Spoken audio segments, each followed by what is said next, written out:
Hey, this goes out to VP. I just wanted to get back to building rapport. One of the keys to building rapport is establish commonality. So when you're on the phone with the seller and you know that they also live in Maryland and you live in Maryland, see if you can find some common ground. Are you a Ravens fan? Okay, great. We chat a little bit about football and how they gave away the season.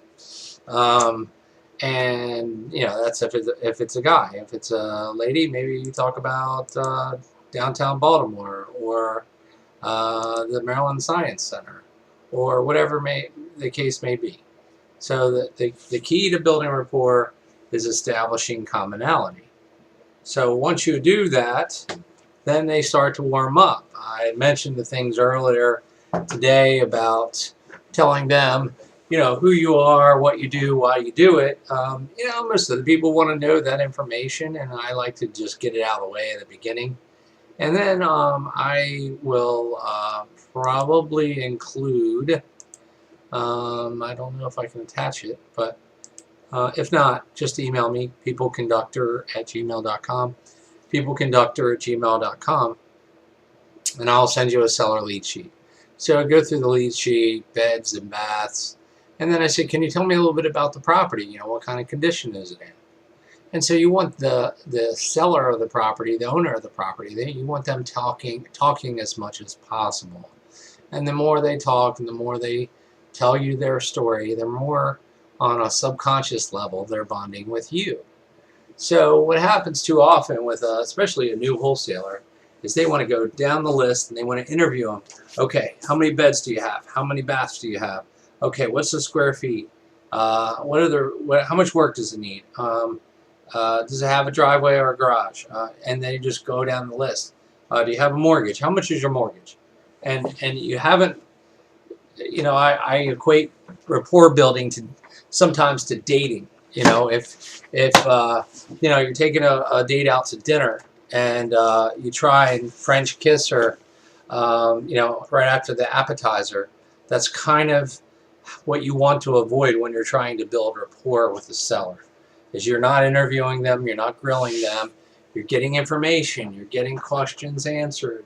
You want the conversation to flow, you want them to feel comfortable.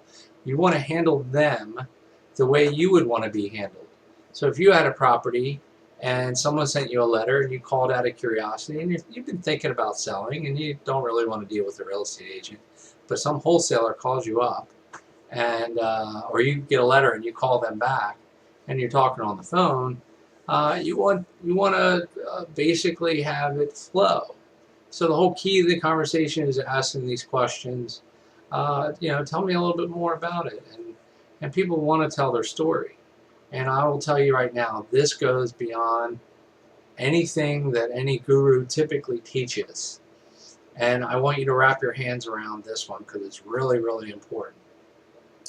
The more an individual tells you their story, and the more they bond with you, and the more they connect with you, on many occasions, they will sell you their property less than they would sell it to the next guy or to the first guy.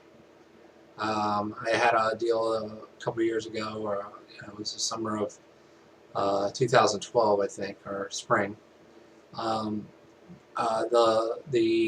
was a postcard, and she held on to the postcard for, I don't know, 5 months, and she gave me a call. Really super nice lady, and she said, I asked her, okay, if we could settle within a few weeks, what's the least you would take for your property? Which is a very powerful question, and you need to make it matter of fact. And you need to feel really confident when you ask it. And she said 85. She said, I've got 3 siblings, and the 4 of us are going to split the money. I said, 85,000. Well, I know the area pretty well, and that sounds like it's a bit much. But here's what I'd like to do, because the lady was really nice. I'd like to come down and look at the property.